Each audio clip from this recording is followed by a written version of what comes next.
Hi, and welcome to another edition of Catholic Cooking. I'm Jennifer, and this is Kate. And every month we like to try a new recipe from a different Catholic cookbook. And this month we are shaking it up a little bit because we're trying two different recipes from two different online Catholic cookbooks. So these are digital cookbooks, which we will have linked down below for you. And the first one is called 40 Days of Soups from Ave Maria Press. And from that one, we are making pumpkin soup. A weird choice. We'll tell you why in a minute. And the other one is from St. Gabriel Radio. We're checking out their Meatless Friday Cookbook. They have a whole section of 15 meatless sandwiches that kids will like. And we're going to be trying the cottage cheese blackberry cinnamon sandwich. Again, that sounds weird, but don't worry because we're going to put that hopefully very delicious sandwich spread on homemade fresh bagels. Yes, we are going to try bagels at home. We found a good recipe from lovefoodies.com, so we're going to give it a whirl. Can homemade bagels ever be as good as the kind that you get from a deli? Well, that's what we're going to find out today, so let's get started. So we're going to start today with the homemade bagels. And yes, let's just take a moment and get this out there. Yes, we know what you're thinking out there. You're thinking, homemade bagels. That is pretty ambitious for two cooks who have flunked the Vatican cookbook twice.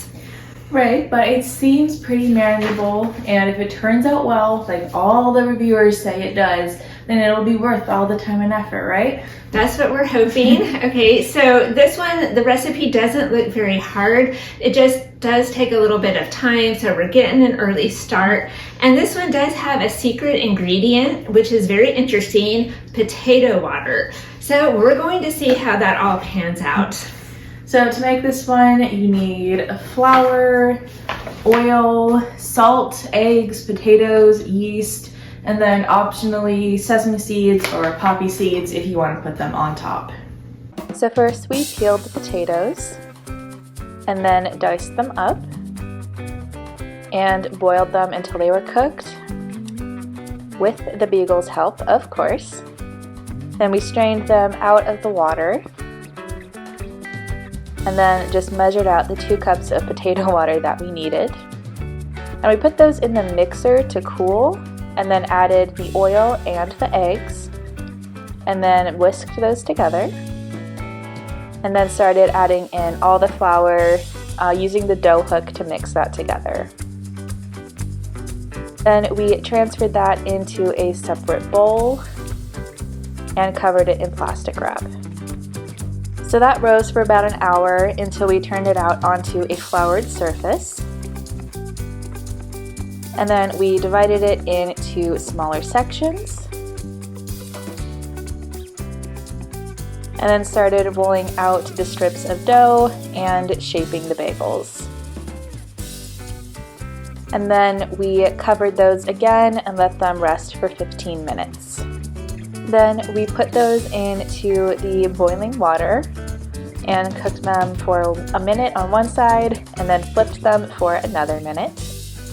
And then transferred those onto the baking sheet where we brushed them with a beaten egg and then sprinkled some sesame seeds over the top and then popped those in the oven. And this was the final result. So while that dough is rising, we're going to move on to the pumpkin soup recipe because, you know, nothing says end of Lent, Easter is coming, like pumpkin soup. So I'll admit up front, Kate is not excited about this choice, so it's extra penitential for her. It's just kind of strange sounding, and it's a weird choice for the middle of March, honestly. Well, that's because someone, I'm not going to mention any names, I'm not going to say who, but someone who lives here might have been really excited about all the cans of pumpkin on clearance at Sprouts for 50 cents last fall after Thanksgiving, and that unnamed someone might have actually bought too many cans. And that unknown person might have bought too many cans of pumpkin and just needs to use some up so there's more room in the pantry. Maybe. Yeah, someone. That someone wasn't me. But I have had to eat a ton of pumpkin muffins that appear, then they disappear, and they came back the other day from somewhere.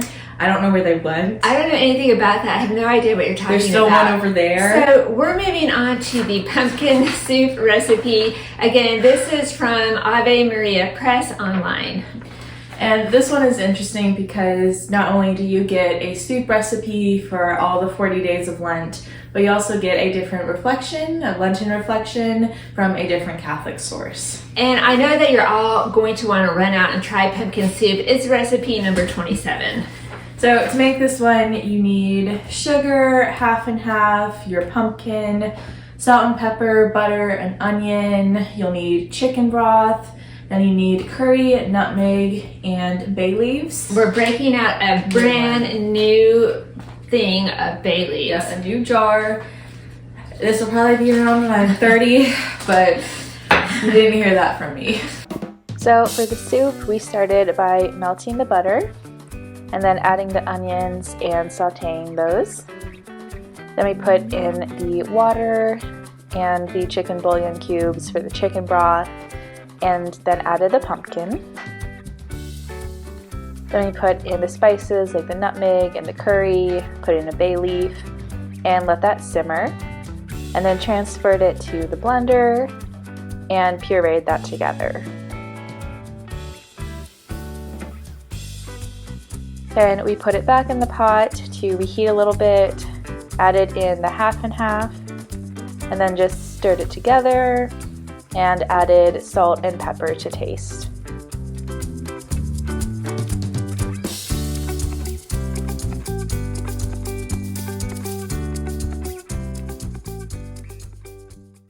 And then lastly, the Meatless Friday Night Cookbook from St. Gabriel Radio has tons of fun recipes, including one for 15 meatless sandwich ideas. And since it's the end of Lent and we're struggling a little bit in the creative meatless department, we decided, what the heck, why not try this cottage cheese spread? Which will be delicious, we hope, on our delicious homemade bagels, we also hope. But then if it works out, we were thinking that might be a fun type of Easter brunch idea. And to make that one, very straightforward, you need cottage cheese, blackberries, and cinnamon. And the bagels. And then the cottage cheese spread was so simple, just layering everything on top of the fresh bagels.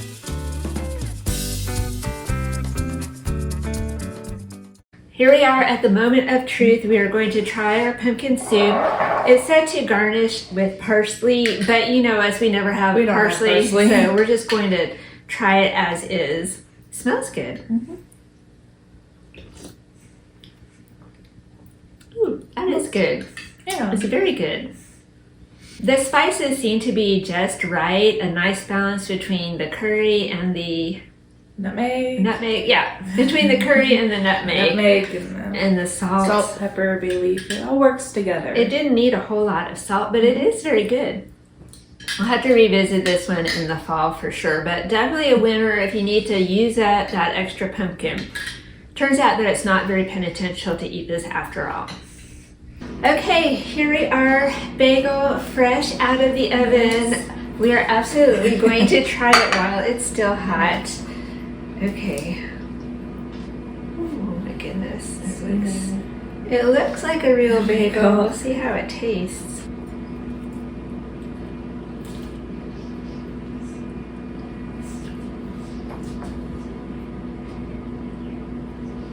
Tastes like a bagel. Do you think it tastes like a bagel from a deli, Kate? I don't know. I mean, I feel like everyone's a little bit different. It's like almost there. I would say not quite, but very good. It's the closest we've ever come. And then lastly, we got out the cottage cheese and berries and layered those onto a fresh hot bagel. Put a little too much cinnamon on one of them, but kind of fast. I'll take that one. It doesn't matter. Okay. Ready to see? Okay. It's kind of hard to get it all in one bite.